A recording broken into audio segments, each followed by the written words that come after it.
Olá, boa tarde, estamos chegando, o programa Gente que Fala está no ar, 12:01, eu sou o Mauro Friesman, nossa audiência nos acompanha pela rádio Trianon, AM 740 de São Paulo, pela rádio Universal, AM 810 de Santos e também pelas redes sociais, imagens do Instagram, do Facebook e do nosso canal no YouTube, aquele convite diário para você seguir a gente, curtir os nossos conteúdos, compartilhar também, interagir com o programa a partir de agora. O WhatsApp é o número 973350038, 973350038, e nas redes sociais, minha gente, sempre marcando a hashtag Programa Gente que Fala. Iniciando mais uma semana por aqui, com muito empenho, com muita dedicação, saúde para todos. Vamos aqui apresentar os nossos convidados para análise e debate dos nossos temas. Primeiramente, o nosso deputado estadual Coronel Telhada, do Progressistas. Tudo bem, Coronel Telhada, deputado, tudo bem? Oi, Mauro, uma boa tarde a você, a todos os amigos aí da Rádio Trianon, em especial nosso amigo Fausto Camunha. Quero cumprimentar os demais convidados também, o nosso vereador Gilson Barreto, Coronel Roberto Alves, meu amigo há mais de 40 anos, querido amigo, e também o doutor Henrique Calandra, que você vai apresentar isso. Obrigado pelo convite mais uma vez, Mauro. É um prazer estar com você aqui, com toda a sua equipe, viu? Muito obrigado pela presença, deputado Telhada. Vamos seguindo aqui. O deputado Telhada até já apresentou o vereador paulistano, Gilson Barreto, do PSDB. Tudo bem, vereador? Seja bem-vindo. Vereador, seu áudio. Seu microfone está fechado, vereador Gilson Barreto.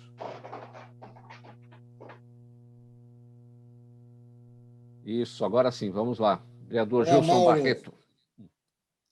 Nossos agradecimentos aí na participação de Gente que Fala, uma rádio que fala a linguagem da população de São Paulo, nossos participantes também, o Coronel Telhada, o nosso grande comandante Roberto, o doutor Henrique Calan, e você que comanda com maestria aí esse programa. Muito obrigado aí pela nossa participação.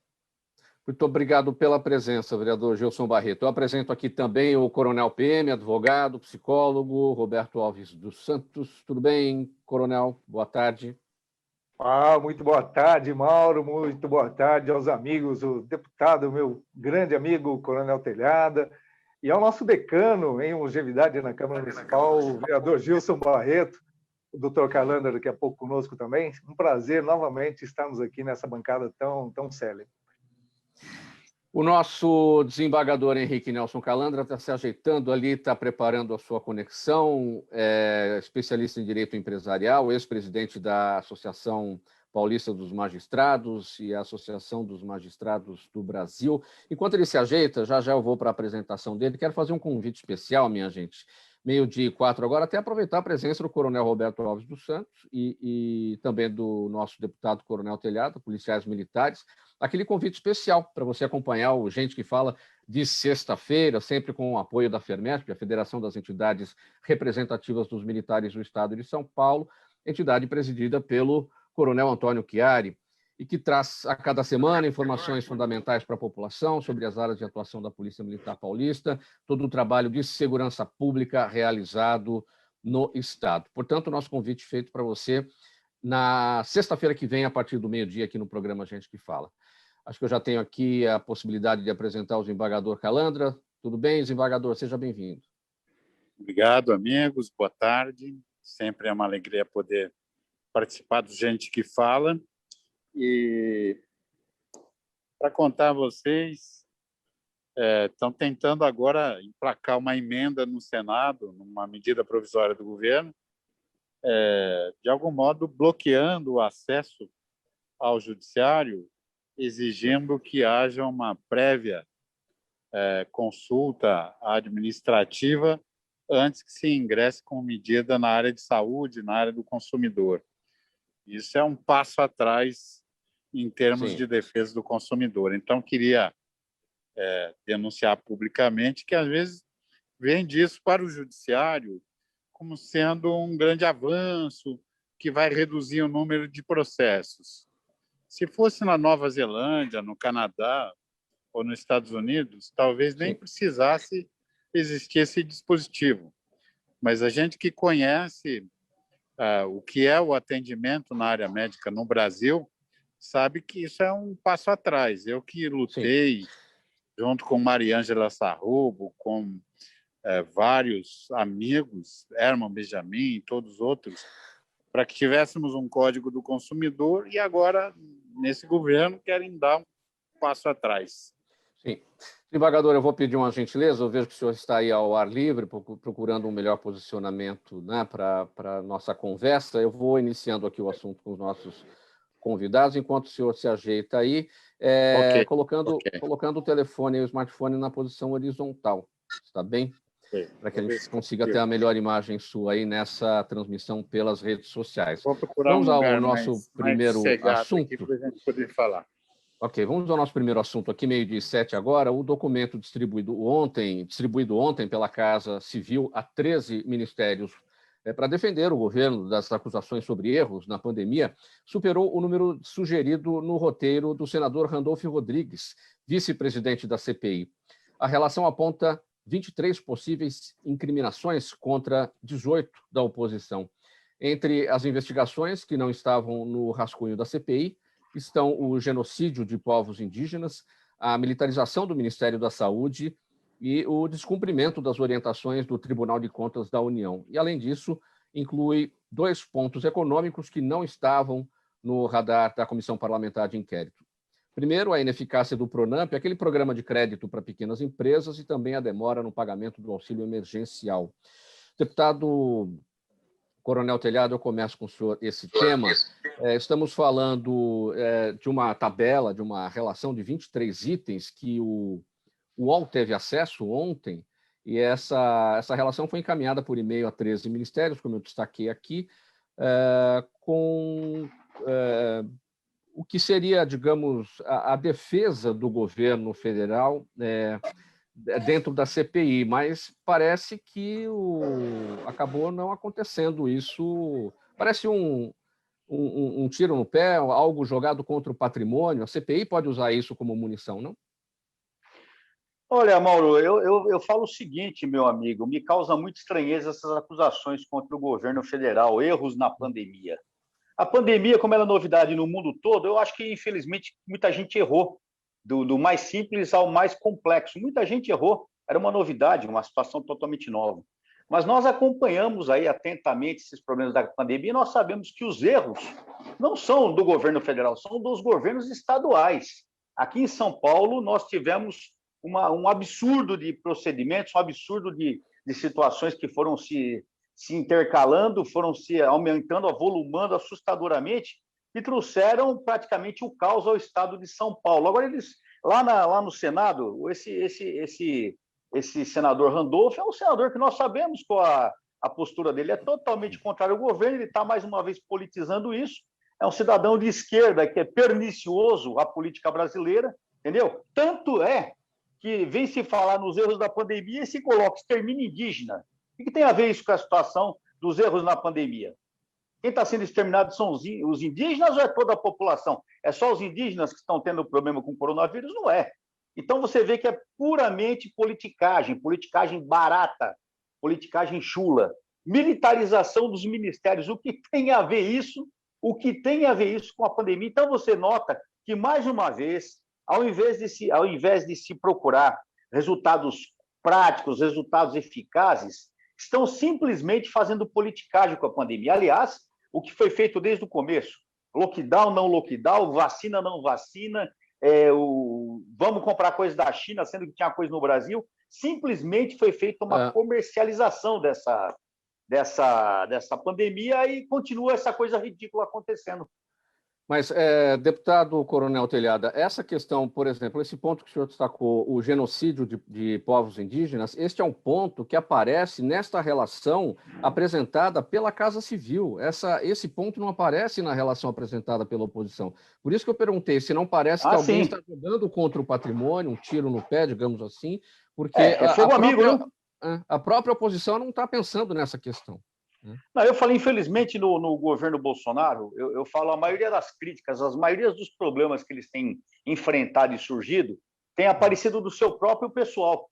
A esquerda, praticamente, tem observado o pessoal se degladiar. Você vê, nós tivemos na campanha do Bolsonaro muita gente que o apoiou e foi eleito por causa do nome Bolsonaro, e de imediato se voltaram contra ele.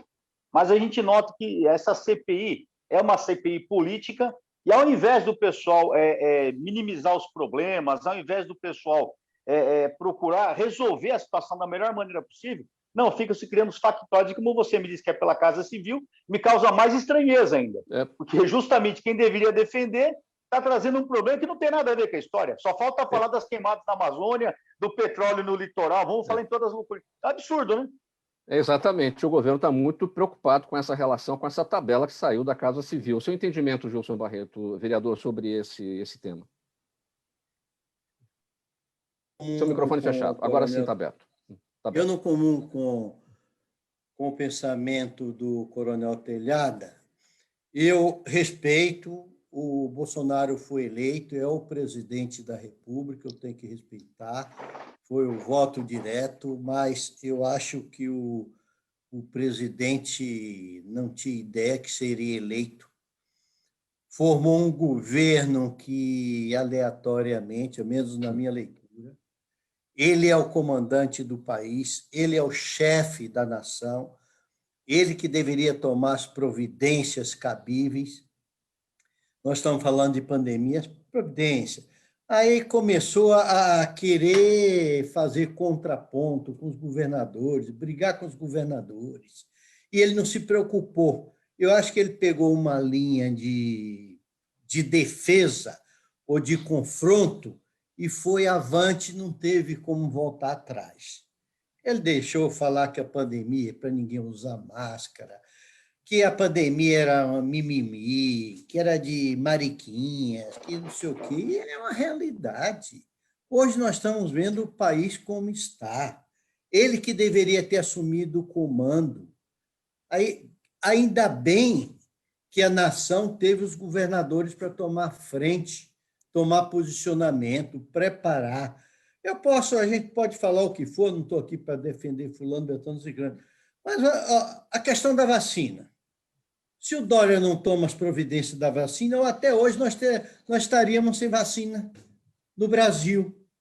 Ele não queria, depois achou que devia, e teve que fazer com o Butantan. Ele queria deixar o Butantan à margem do processo, para não fazer a vacina, não aceitar a vacina do Butantan. E, no final, teve que engolir. Hoje, o mundo está mudando. Esse coronavírus, depois o Brasil será um outro. A meu ver, o Bolsonaro não está acompanhando a evolução das coisas.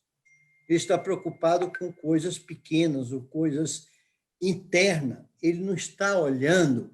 Começou brigando com os Estados Unidos, com outros países, criou problema dos insumos, de trazer insumos, tudo isso. Eu não estou falando isso porque o Gilson Barreto é do PSDB, é contra o Bolsonaro. Não é questão de contra. Todos nós queremos que o presidente acerte, que o presidente administre, procure as pessoas do ramo para poder administrar. É isso, é minha leitura. Eu acho que ele está sendo... É um absurdo o que ele está fazendo. A CPI, ao menos eu acho que ele vai acordar um pouco, perceber, ou ele vai começar a analisar melhor e ver que precisa administrar para os brasileiros. Ô Mauro. Sim, deputado. Ô, Mauro, você me permita só um parêntese. Quando o querido amigo Gilson, com o respeito que eu tenho, nosso professor lá na Câmara Municipal, que eu fui vereador com ele fala do nosso governador, me permita discordar quando ele fala que a culpa é do Bolsonaro nesses aspectos. Por quê? Nós sabemos da interferência do STF proibindo o governo de atuar nos estados. Isso é um absurdo. Isso foi um absurdo que o STF fez. Se a responsabilidade mas foi depois. Não, mas a responsabilidade é do Bolsonaro. Por omissão do presidente. Não, desculpe, não é assim. Sim, senhor. Ele não podia agir porque o STF proibiu. essa vacina do Butantan aí que você fala foi toda Foi na financiada segunda fase, coronel. Foi toda financiada pelo governo federal, Gilson. Você sabe disso. Você sabe que o governo estadual... O dinheiro é obrigação dele mandar, é do SUS, o dinheiro é um direito dos estados. Quem foi que financiou? Foi o governo federal. Não é financiar, ele não financiou, não fez favor nenhum. Mas quem dá dinheiro é quem financia, eu não entendo isso. Ele passa o dinheiro e a glória é toda do senhor. Não, não é passar dinheiro. O Dória tem feito uma lambança em São Paulo, Gilson. Para com isso, eu tenho percorrido o estado, nós temos inúmeros hospitais totalmente prontos para operar e não operam, estão lá há mais de 10 anos. Nós temos pessoas passando fome no estado, graças ao governo do Dória, que tem sido uma lambança. A realidade é essa. E essa proibição do STF, só para você ter uma ideia, nós, antes da CPI da... O Brasil está passando fome, coronel, não é só São Paulo, não. Deixa eu te falar uma coisa. São Paulo aí está amenizado. Antes da CPI do Senado, nós já abrimos uma CPI na Leste e nós não conseguimos a assinatura dos deputados. Sabe por quê, Gilson? Porque o PT e o PSDB estão unidos a favor do Dória e não deixa abrir uma CPI. Ué, se o Dória é tão bom assim, se ele fez tanta coisa boa, por que não pode abrir uma CPI para o Dória aqui e pode abrir para o Bolsonaro? Eu não entendo isso. Então, são 2 pesos, 2 medidas. É isso que eu falo. É questão de forças políticas. Não. É questão de ter maioria. Eu me gostaria de dar uma pitada. Vamos lá. Dar uma pitada. Coronel Roberto Alves. Vamos lá. Coronel Roberto Alves, seu entendimento sobre...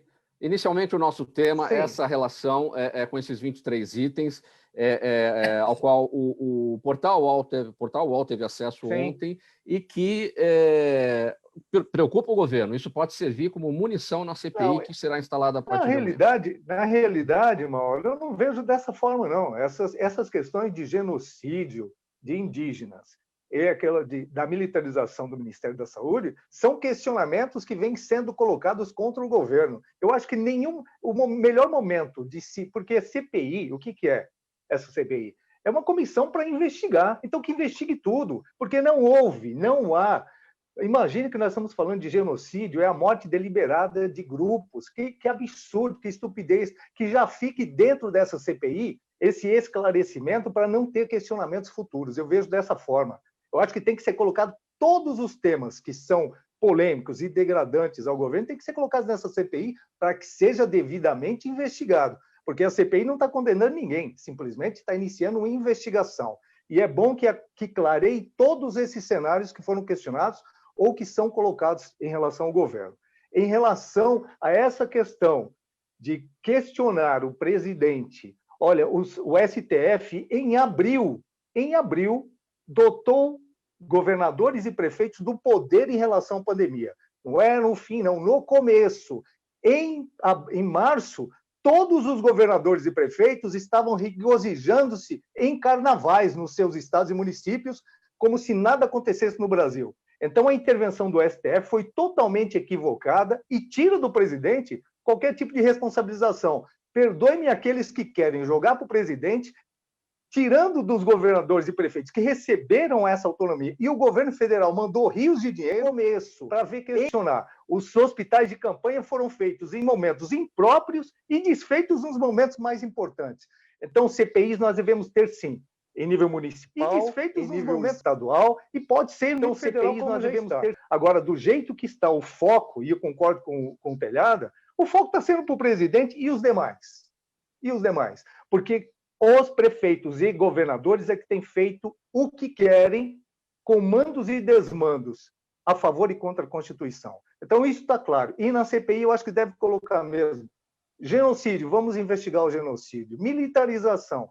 Você pode pôr qualquer pessoa incompetente em qualquer cenário, agora militar, isso é uma discriminação. Tem que pôr pessoas qualificadas, pelo menos com honestidade. Mas sobre, Coronel Roberto Alves, sobre investigação de governadores e prefeitos, aí não caberiam CPIs nas assembleias legislativas e nas câmaras municipais como instrumento da minoria em vez desta CPI no Senado? Claro, o Telhado aí está com toda a argumentação para falar, porque ele é o nosso representante lá na Assembleia, e as tentativas são incansáveis. Ele é, inclusive, um daqueles que ficam tentando o tempo todo que o governador... Porque CPI não condena ninguém, CPI investiga. por que não se permite investigar algo que não está clareado para a opinião pública? Porque o detentor da lei é o povo, não é representante, não é governo, é o povo. E o povo não tem voz, porque quando um deputado quer dar voz ao povo, ele não consegue. Eu passo a bola para o Telhado agora para falar dessa questão. Mauro, pegando um gancho do que o Roberto está falando, eu falei, nós estamos tentando criar uma CPI desde fevereiro, janeiro, fevereiro, na Assembleia, e não conseguimos por falta de assinaturas. Você sabe por quê, Mauro? Já, desembargador. Você sabe por quê, Mauro? Porque lá na Assembleia, a grande maioria dos deputados está vendida ao governo por cargos e emendas. A verdade é essa, e todo mundo quer pôr um pano quente em cima disso. Eu não vejo problema nenhum na CPI também, tanto que não vejo. Eu acho que o presidente deveria ter para os governadores e para os prefeitos. Nós vimos absurdo. Eu sou de um grupo que fiscalizou muito durante a pandemia, entramos em hospitais, fomos atrás de cestas básicas, nós fiscalizamos enquanto os outros deputados estavam sentados, nada fazendo, só olhando e do lado do governo. E nós constatamos irregularidades. Fizemos 19 documentos para o Ministério Público, 19 ações para o Ministério Público e 4 foram aceitas. E o que é feito? Nada. É tudo em cima do governo estadual. Os deputados estão pondo um pano quente. Por quê? A esmagadora maioria está se beneficiando de cargos e emendas para aprovar o projeto 529 em outubro do ano passado. Simplesmente foi distribuído um valor absurdo em emendas para que os deputados votassem. E eles votaram. E está essa realidade acontecendo aqui no estado de São Paulo. Ninguém quer ver isso. Eu estou cansado de falar isso e todo mundo faz que não está acontecendo. Tá bom, vamos lá agora ouvir o desembargador Calandra, a gente termina esse tópico para avançar para o próximo tema. Vamos lá, desembargador, com a palavra. Em primeiro lugar, os meus cumprimentos a você, aos nossos ouvintes e que nos veem também, aos nossos participantes dessa mesa de debates. O Brasil tomou um rumo torto, porque CPI não foi feita para investigar absolutamente nada. Desembargador, só uma gentileza, afastar um pouquinho da tela, porque o senhor está bem próximo. Isso, senão a gente não vê o seu rosto. Isso. A CPI foi imaginada por nós, que participamos da elaboração da Constituinte em 88, para que servisse de ferramenta para aperfeiçoar a legislação.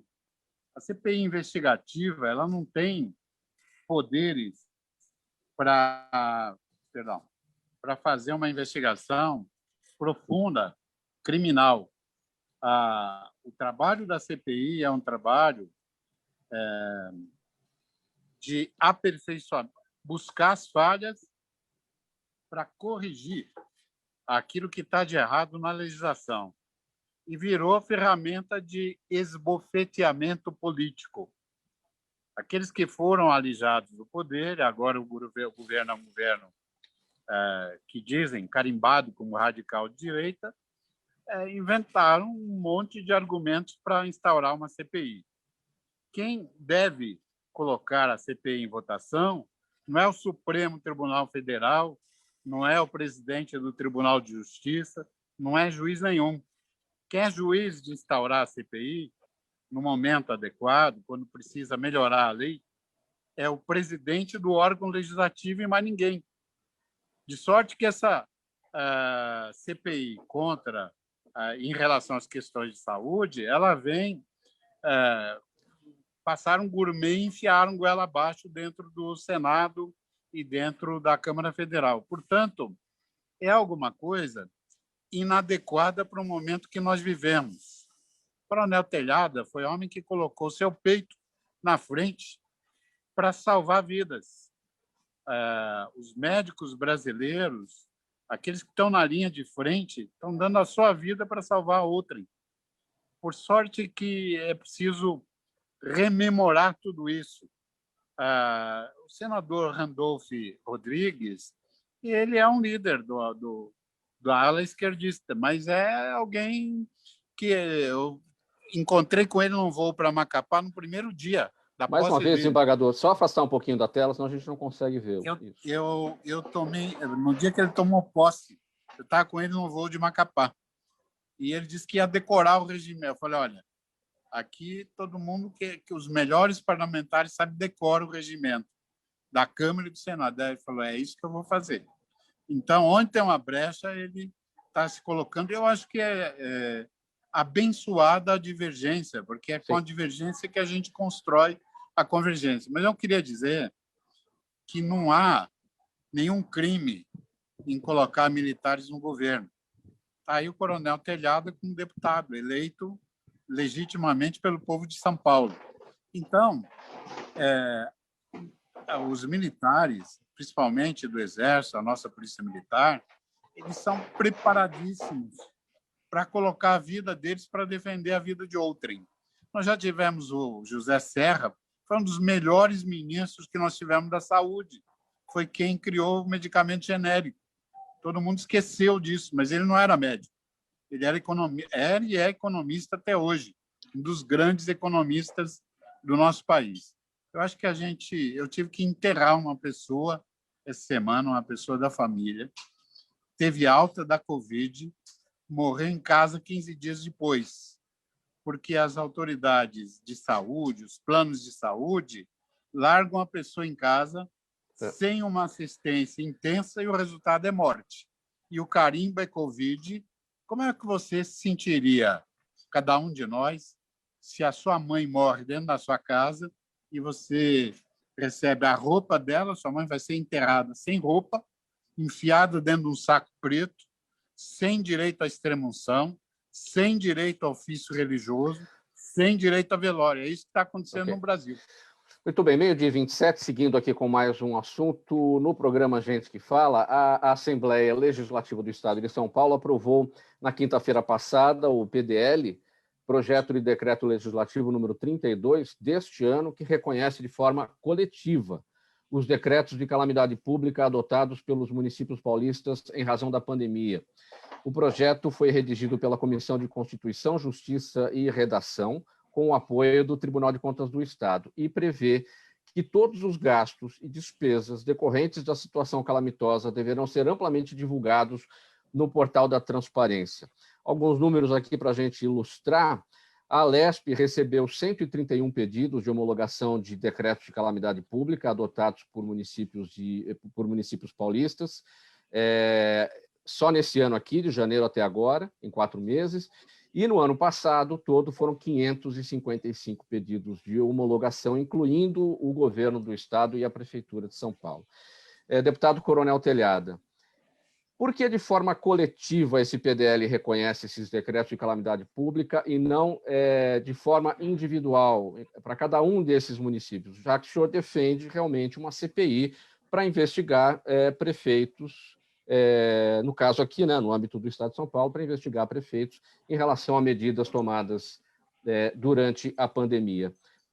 O Tribunal de Contas do Estado é um órgão auxiliar da Assembleia Legislativa de São Paulo nessa fiscalização. E vai ter que fazer tudo de forma coletiva?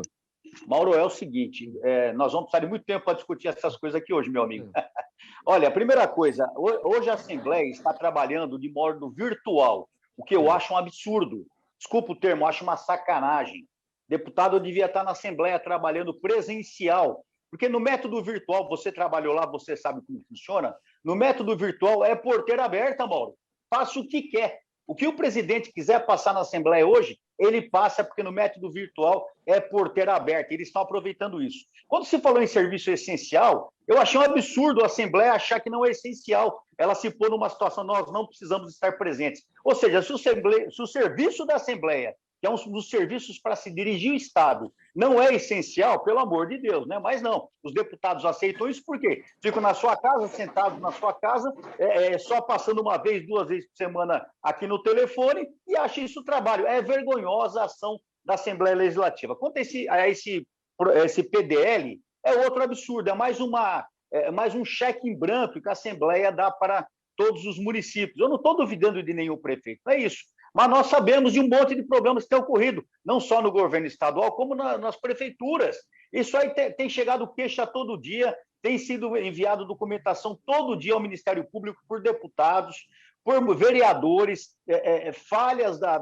do controle dos municípios, gastos desnecessários. O Tribunal de Contas ele fica numa situação difícil, porque o volume de trabalho é tão grande, e quando você pega no papel, olhando no papel, aparentemente está tudo correto, nós sabemos disso. Mas quando você vai investigar caso a caso, você vai a fundo, você vai no local, você começa a observar os desvios, as falhas, as suspeitas. Por exemplo, lá no Grupo PDO, quando começou, de imediato, Mauro, você lembra disso? Nós constatamos um contrato fraudulento do governo do Estado de 14 milhões. De cara, no primeiro serviço, na primeira semana nossa. É só investigar. Existem inúmeros absurdos. Mas não, a Assembleia, mais uma vez, dá uma carta em branco para o pessoal fazer o que quiser. Mas é para fazer o que quiser. É mais uma carta em branco. Eu votei contra esse PDL e votarei contra todo esse tipo de serviço, porque não há como se deixar gastar a torta e a direita se não houver um controle fixo, um controle constante, um controle permanente sobre esses gastos. É dinheiro público. É dinheiro público que está sendo jogado fora. E o que a Assembleia Legislativa poderia ter feito em vez de autorizar de forma coletiva esse reconhecimento? Não esse reconhecimento, mas a fiscalização das contas das prefeituras de forma coletiva, porque em condições normais de temperatura e pressão, o Tribunal de Contas do Estado analisa as contas de 644 prefeituras, menos a de São Paulo, que tem o seu próprio Tribunal de Contas aqui do município. Isso em condições normais. Imagine agora no momento de pandemia. E o que a Assembleia poderia fazer nesse caso? O que a Assembleia poderia ter feito, primeiro, é analisado caso a caso, ou analisado por blocos, ou analisado por regiões. Mas eu te falo uma coisa, para que nós darmos essa carta em branco, esse cheque em branco, agora, depois de mais de um ano começada a pandemia, Mauro? Há mais de um ano nós estamos tratando dessa doença, dessa pandemia. As prefeituras, o governo já era para ter um planejamento, já era para ter gasto, já era para ter acertado a sua saúde. O pessoal está correndo atrás de coisas que eram para ter sido feitas no ano passado. Não se aumentaram o número de leitos, não se aumentaram o número de UTIs, não se aumentou o número de pessoas que trabalham na saúde, que nós tínhamos um ano atrás, Mauro, nós temos até hoje, ou seja, não foi feito nada. Depois de um ano, nós continuamos dando um cheque em branco. No meu entendimento, não há o que se fazer nesse momento. As pessoas deveriam trabalhar dentro do sistema legal, que já existe, o sistema é legal, ele é feito para funcionar. É inadmissível nós atropelarmos esse sistema legal, darmos um cheque em branco para que o prefeito faça o que ele achar que tem que fazer, porque está tudo justificado. Quer dizer, mais uma vez, nós estamos corroborando com as irregularidades que aconteceram ao longo deste ano e que acontecerão ainda. Muita coisa virá à tona, tenha certeza disso. Faltando 27 minutos para uma, nós vamos para o intervalo. Você acompanha o programa Gente que Fala, Rádio Trianon AM 740 São Paulo, Universal AM 810 Santos e também nas redes sociais. Um minutinho só, a gente volta aqui com a nossa conversa. Até já. Os melhores trabalhos de comunicação nunca abrem mão de um excelente instituto de pesquisa. A Orbis é um instituto de pesquisas que une precisão e confiabilidade estatística com a mais alta tecnologia em pesquisas do mercado. Na sua próxima pesquisa, se eu fosse você, chamava a Orbis. Até porque o sucesso é consequência direta da informação que você tem e o que você faz com ela. Faltando 26 minutos para uma, de volta com o programa Gente que Fala, mais um assunto aqui para análise e debate dos nossos entrevistados. O vereador paulistano, o Gilson Barreto, que está aqui com a gente, defendeu na última semana a urgência da votação de 2 projetos de lei dele, de autoria dele, que já foram aprovados em primeiro turno. O primeiro prevê o atendimento nas UBSs por profissionais de cardiologia, pneumonia e fisioterapia a pacientes com sequelas da Covid, e o segundo tem o objetivo de proporcionar equipamentos e barreiras de proteção a motoristas, cobradores e outros profissionais do transporte público. Vereador Gilson Barreto, como é que está o andamento na Câmara Municipal a respeito dessas 2 matérias de sua autoria? E está funcionando como lá na Lesp também, tudo de forma virtual? Os vereadores não estão presencialmente?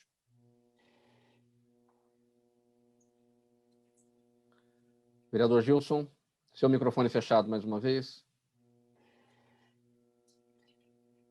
Vamos lá, agora sim. Também está sendo virtual, tanto quanto quase todos os parlamentos. Foi suspenso 45 dias, agora mais 45 dias. estão fazendo virtual, aprovando os projetos, discutindo. Nós estamos trabalhando e nós vamos ao gabinete, ver os projetos, preparam e, quando é da votação e discussão, também está sendo virtual. Nunca é como um presencial. Os 2 projetos que você fez menção, Mauro, é um projeto, eu dei entrada no início do ano passado, que era para ter sido aprovado em dezembro, que prevê a questão do pós-pandemia. Hoje a gente sabe que as sequelas do pós-pandemia é muito grande.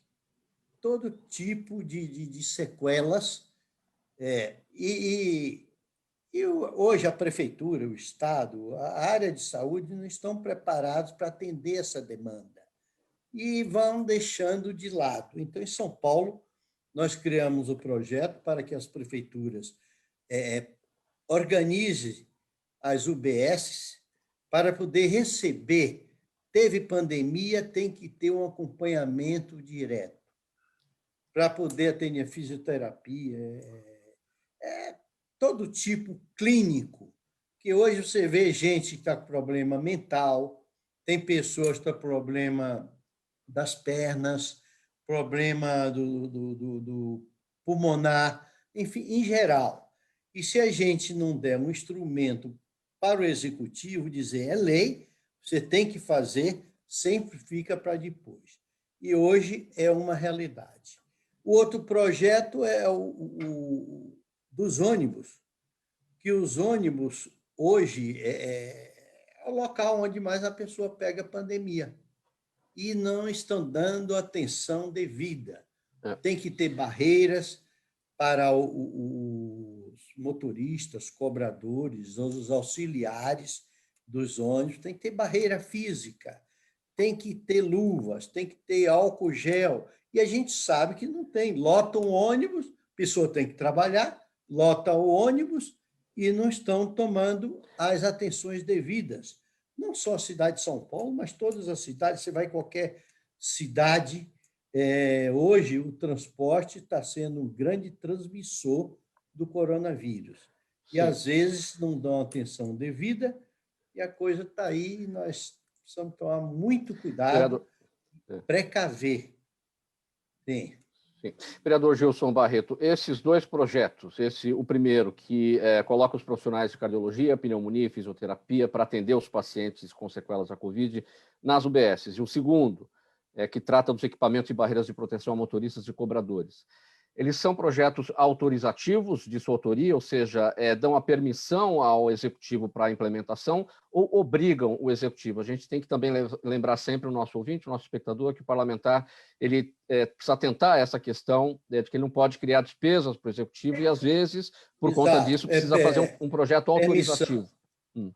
Autorizativo esse projeto. E como é que está a interlocução com a Prefeitura de São Paulo numa eventual aprovação em segundo turno, né? Porque ainda está no caminho disso, né?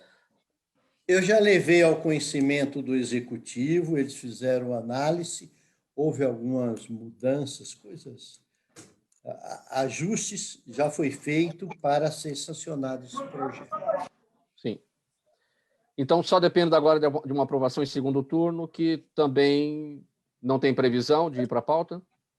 Para a ordem do dia? Não tem, porque nós estamos...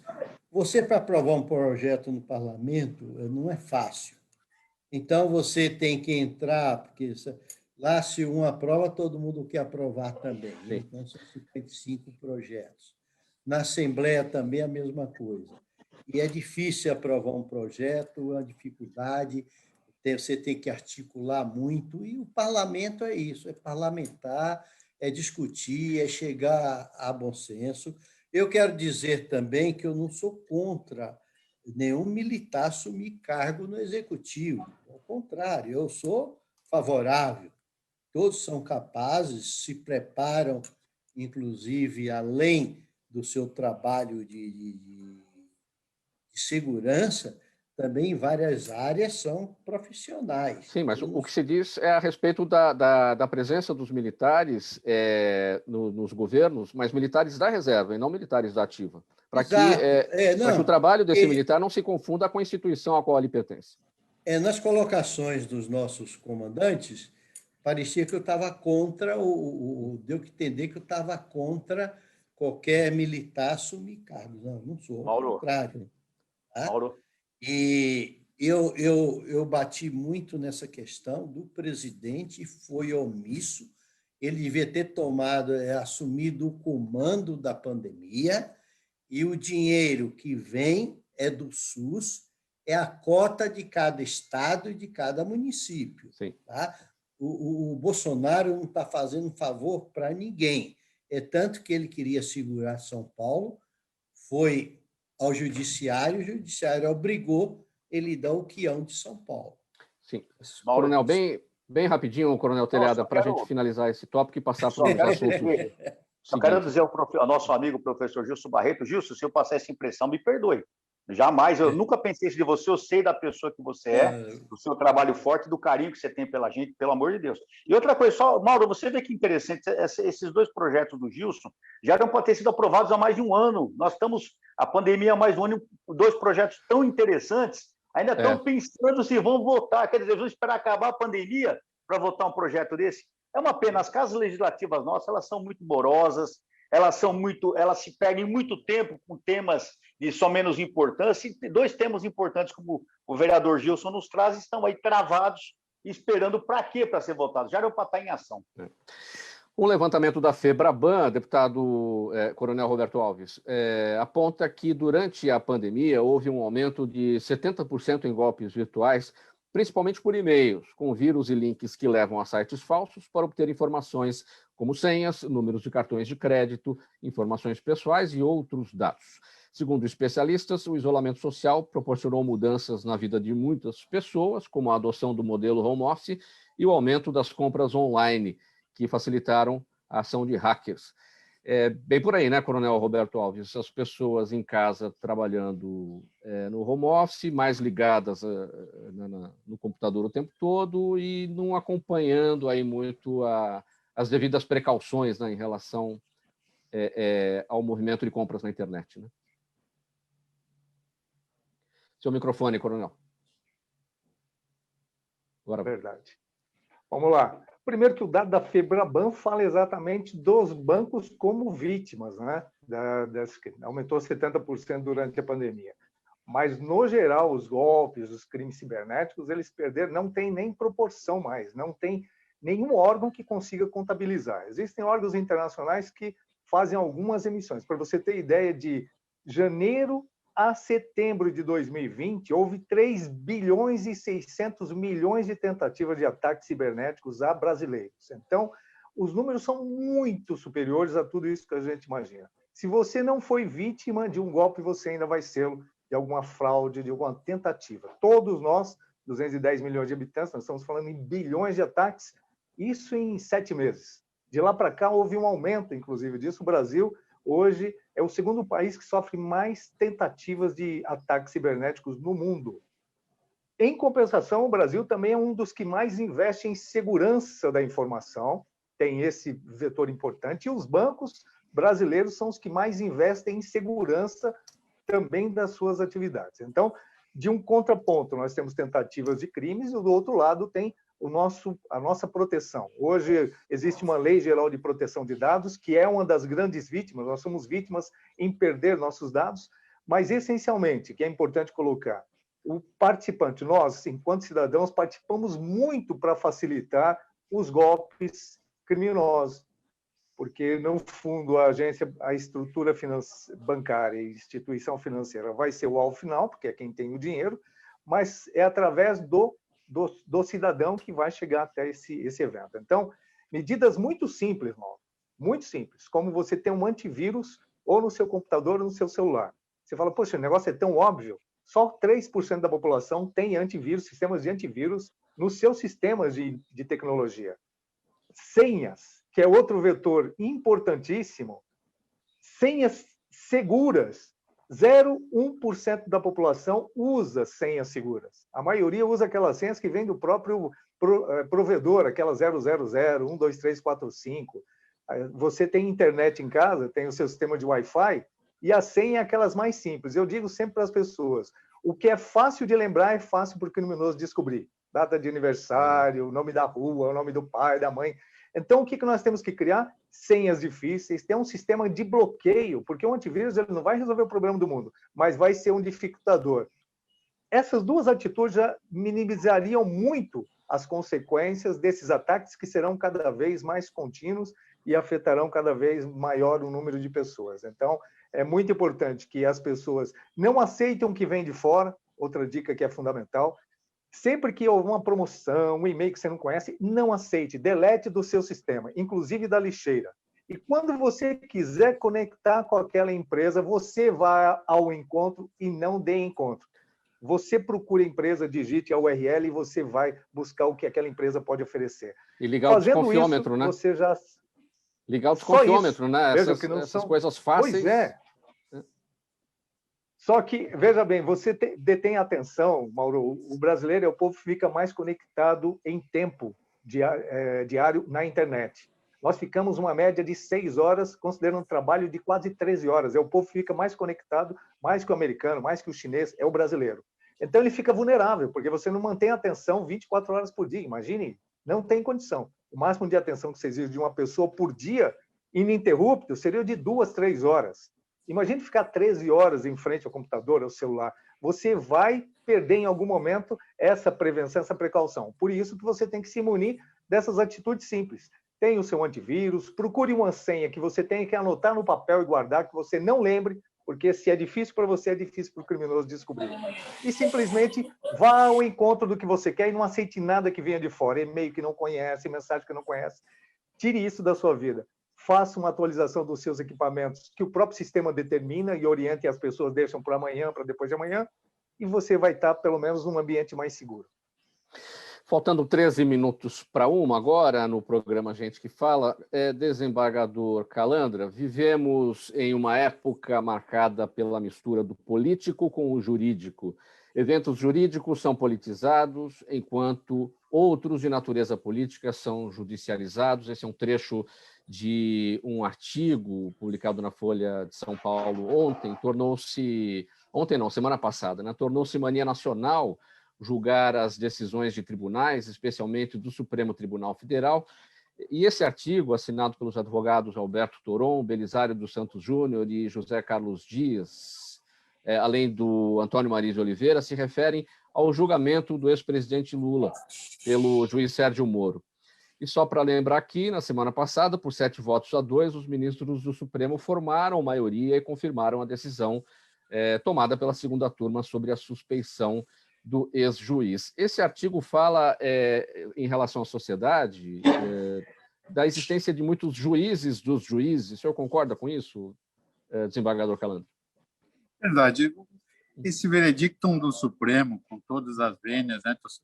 A gente, hoje em dia, para criticar muito o Supremo, está sujeito até a ser investigado e até preso preventivamente por ato do próprio Supremo. Mas eu falo hoje como advogado, como juiz que fui a vida inteira, né? Eu acho que certas deliberações do Supremo implicam em rasgar o Código Penal, o Código de Processo Penal, jogar no lixo e a coisa julgada também, que é produto de várias instâncias, ser jogada no lixo à custa de uma intercept da vida que invadiu de modo ilegal as comunicações do ministro Sérgio Moro, na época juiz, e também do Deltan Dallagnol.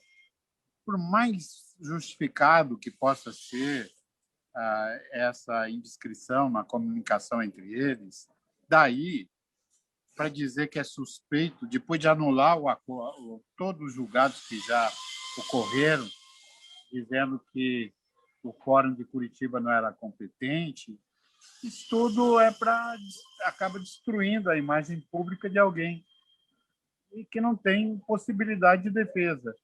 Eu acho que tudo isso nos leva a refletir que o Supremo precisa ser integrado por juízes de carreira, não é? Pessoas habituadas a julgar. Eu fui juiz a vida inteira. Talvez não tivesse condição de sentar numa cadeira de ministro e virar ministro do Supremo do dia para a noite. Talvez depois de percorrer todas as instâncias, primeiro, segundo grau, no tribunal, talvez pudesse. Até etrusco eu tive que aprender para decifrar comunicação de organizações criminosas, quando atuava na seção criminal. Então, eu acho que é muito importante tudo que foi dito até agora. Eu acho que o Supremo tem agido, como o ministro Marco Aurélio assinalou, totalmente fora das regras normais do processo penal, porque não é possível, num habeas corpus, um ser humano comum conseguir anular processos que já foram debatidos, discutidos. Até pode fazer isso. A minha impressão desde o começo é que a Vara de Curitiba não era competente para julgar o presidente Lula. Sempre achei isso. Mas, para desfazer aquilo que foi dito errado pelo juiz de primeiro grau, que admitiu sua própria competência, outros também falaram. Vários tribunais, inclusive o STJ. E o ministro Félix Fischer, que para mim é um monstro, é o cara que mais entende de processo penal no Brasil, passou pelo crivo dele. Então, para desfazer isso, inclusive pelo Supremo passou. Então, teria que haver uma ação rescisória, uma ação revisional, alguma coisa nesse sentido. Não uma penada no habeas corpus, voltar o presidente Lula ao cenário político. Talvez isso se deva a algum desejo oculto de que o Bolsonaro é muito mal educado, é muito grosseiro nas suas falas, então querem um outro protagonista na cena política. Mas eu não sou crítico do governo Bolsonaro, convivi com ele quando fui presidente da Associação dos Juízes do Brasil, sempre foi muito gentil, muito atencioso conosco, e depois que ele sofreu esse atentado, nunca mais tive contato com ele. Eu acho que é preciso retomar a serenidade. O inimigo comum do povo brasileiro chama-se coronavírus, melhor. É esse o inimigo do povo brasileiro, coronavírus, o Covid-19, esse é o nosso inimigo. Eu acho que tem que ajeitar tudo isso. Tem grandes parlamentares, Gilson Barreto, o coronel que acabou de falar, coronel Roberto também, um príncipe, né? Fosse ele o presidente da República, ninguém estava reclamando. Mas eu acho que tudo isso tem que ser revisto. Eu acho que o Supremo errou ao adentrar a matéria de suspensão no habeas corpus, que o juiz que é suspeito tem direito de se defender. Isso é uma pecha que vai contra o juiz. Ou ele ou quem estiver no lugar dele. Nada disso foi feito. Foi uma penada. E está errado. Pessoal, faltando 6 minutos para 1, eu tenho perguntas aqui e para que a gente consiga resolver todas em tempo recorde, eu vou pedir muita agilidade de vocês para a gente não estourar o nosso tempo. Eu começo com o Coronel Telhada, deputado, seu Jaime do Jardim Filholi pergunta quanto custou a publicidade da Assembleia Legislativa recentemente divulgada pela mídia, emissoras de televisão e rádio. Bem brevemente, Coronel. Publicidade em valores, é isso? É. Olha, eu não tenho exatamente os valores, porque nós aprovamos o ano passado... Não, aquela peça publicitária que foi feita recentemente, foi ao ar em horário nobre na TV, nas emissoras, falando do trabalho dos deputados estaduais, a instituição Assembleia Legislativa, trabalhando no combate à Covid. Foi essa peça específica que deve estar se referindo a isso. Eu não tenho esse valor, Mauro. Eu não tenho de momento esse valor. Eu posso até pesquisar, depois retornar ao colega. De momento eu não tenho. Mas nós devemos lembrar que no orçamento do ano passado foi tirado praticamente mais de 75 milhões que foram tirados da saúde, da educação e da segurança para passar para a propaganda do governo. Então, com certeza, esse dinheiro está incluso nesses 75 milhões. Para o governo de São Paulo, é mais importante fazer propaganda do que combater a doença. A realidade é essa. Vera Lima, nossa audiência no Facebook. Vereador Gilson, por que a Prefeitura de São Paulo está demorando para entregar os computadores para os alunos da rede municipal, como havia prometido? Bem brevemente, bem rapidinho, vereador. Eu não sei, já começou a entregar. Eu não sei até que ponto está a entrega, porque é questão de essas formalidades que não depende de definições. Mas a aquisição foi feita, começou já a entregar, grande parte foi entregue. Claro que eu vou procurar saber e, se tiver algum erro, nós vamos para a pauleira. Muito bem. Desembargador Calandra, Silvia Santana, nossa audiência no Facebook, pergunta por que o judiciário anda sendo tão acionado ultimamente. Aí ela pergunta, há um excesso de politização da justiça ou uma constante tentativa de atropelar as leis? Nós, juízes, recebemos o encargo de, quando há uma polêmica entre parlamentares ou do parlamento com o povo, nós somos os árbitros. Nós não podemos mandar para o vizinho para resolver. E muitas vezes o juiz, tentando resolver um problema trazido pela classe política, acaba tomando decisões que quem tinha que tomar é o parlamento, e muitas vezes acaba ocorrendo uma indevida invasão de área, por força de que muitas vezes querem investigar tanta coisa e acabam não fazendo aquilo que tem que fazer, que são leis para obrigar o Poder Executivo a tomar certas atitudes que não são facultativas, devem sempre ser obrigatórias. Muito rapidinho, Coronel Roberto Alves, Júlio Mendes, nossa audiência no Instagram, pergunta como anda a cabeça dos policiais durante a pandemia, diante de mortes de colegas, mudanças de atribuições e até mesmo de tantas mudanças de regras nas cidades. A atividade policial militar, ela é sempre exigente, nós convivemos, né, com essas questões da legalidade e ilegalidade, da vida, da integridade física das pessoas. Isso é normal para o policial militar, mas diante de momentos que ele também pode ser vítima de uma fatalidade invisível, claro que existe um estresse ainda mais. A atividade policial militar está entre as mais estressantes do mundo, então não tem uma mudança muito significativa ao momento de hoje, porque nós sempre convivemos com esse tipo de conduta social, né? Todas as demandas sociais acabam caindo para o policial militar e a gente cria uma certa blindagem nesse sentido, mas, de qualquer forma, também, claro, como qualquer ser humano, estamos reféns desse cenário, mas, graças a Deus, a atividade continua sendo prestada com bastante equilíbrio e profissionalismo. Vamos finalizar. 5 segundos para a sua despedida, Coronel Roberto Alves. Olha, eu só posso agradecer, Mauro, agradecer, um abraço a todos meus amigos, o Telhada, o Gilson, o doutor Calandra, uma sumidade, a quem eu admiro muito, e estar sempre à disposição de vocês. Um abraço. Desembargador Calandra, 5 segundos para a sua despedida. Um abraço a todos, a Zenilda, que é a nossa produtora, a você e a todos que nos dão voz e presença nesse momento tão necessário para a população de São Paulo. Um abraço aos nossos parlamentares e, sobretudo, ao Gilson Barreto, pelo trabalho como educador, como parlamentar, e ao Coronel Telhada, um herói brasileiro. Vereador Gilson Barreto, 5 segundos.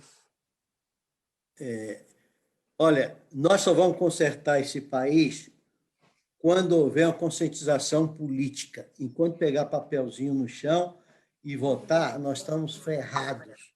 Todo mundo acha que isso é política. Política todo mundo teria que ser. As organizações sociais não se envolvem com política, mas as dos bancos se envolvem, essas grandes. As outras ficam de braço cruzado, depois fica reclamando. Reclamando está pagando o preço da sua omissão. Isso é que acontece. E uma saudação a todos, meus amigos, não vou citar o nome para ganhar tempo. Obrigado. Deputado Coronel Telhada, 5 segundos, desculpe Mauro, o atropelo aí. Mauro, eu quero agradecer ao Fausto Camunha, a Zenilda, que sempre nos apoiou aí, ao meu querido amigo Coronel Roberto Alves, ao doutor Henrique Calandra, sou fã do trabalho do senhor, doutor Calandra, ao nosso querido professor Gilson Barreto, defensor do despotismo, meu amigo, e a você, Mauro Friesman. Obrigado a todos, Deus abençoe e contem com o meu trabalho. Muito obrigado pela presença de todos. Termina aqui essa edição do programa A Gente que Fala, a edição de segunda-feira. Estiveram com a gente o deputado estadual Coronel Telhada, o vereador paulistano Gilson Barreto, o desembargador Henrique Nelson Calandra e o coronel PM, advogado psicólogo Roberto Alves dos Santos. Eu não tenho tempo aqui para a leitura da minha ficha técnica, apenas um agradecimento a você que nos acompanhou. Obrigado pela audiência e até amanhã. Tchau, tchau.